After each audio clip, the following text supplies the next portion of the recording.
What do you expect from a book that claims to record, even if lightly, near 8 years of breathless filmmaking, in just over 200 pages?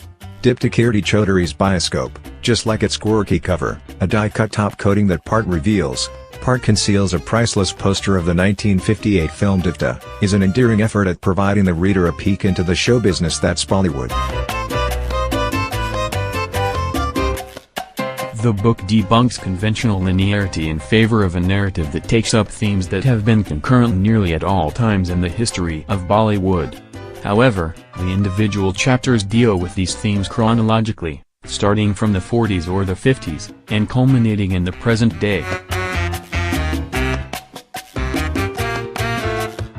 From how our favorite songs got made, how the audience's fashion sense and that of film stars have informed each other, to how the industry's most memorable expats were often reduced to stereotypical characters, and how films have identified not only the audience's pleasure points but its nerve, this book has it all.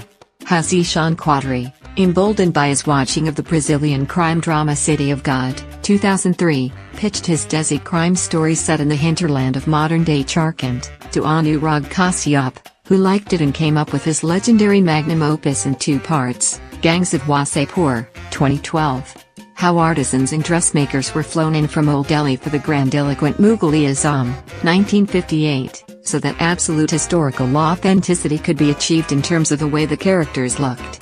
Or how Bhikkhu Matre, the character Manoj Bajpayee played in Sanya, was named after an attendant that would bring chai for Ram Gopal Varma.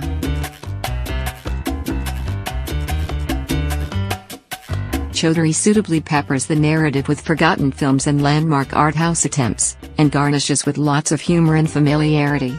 This helps to achieve readability even with chapters that some readers could find journalistic and more thoughtful than others, like the opening one that discusses box office collections, or the concluding chapter that succinctly furnishes a sharp, concise history of modern Bollywood, right from the bloody partition that followed our independence, the Sino-Indian War, constant acts of cross-border terrorism, the 1992 demolition of the Babri Masjid, and the orgasmic moment India won the 2011 Cricket World Cup.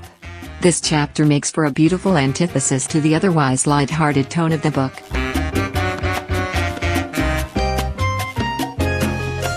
That the book is opinionated and emotional helps it avoid turning into a bland collection of trivia on a film industry. It is evident that Chaudhuri knows film industries and ways of filmmaking cannot be subjected to the same measuring scale, and this helps him to appreciate the Hindi mainstream industry benevolently, and with greater nuance. He unearths lost gems like Hakikat, 1964, and separates the wheat from the chaff in gloriously bad attempts.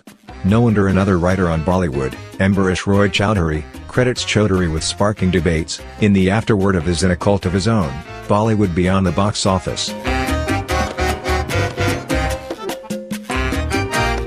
The language is lucid, and there is never a dull moment in the book, which is an asset when you're dealing with a small page count. He has done it earlier in his Cricket? All You Wanted to Know, a book about cricket World Cups, the slightly longer, but insightful written by Salim Javed and Kayad Mithai. Anyway, Bioscope is one for the cinephiles, and not just the frivolous ones.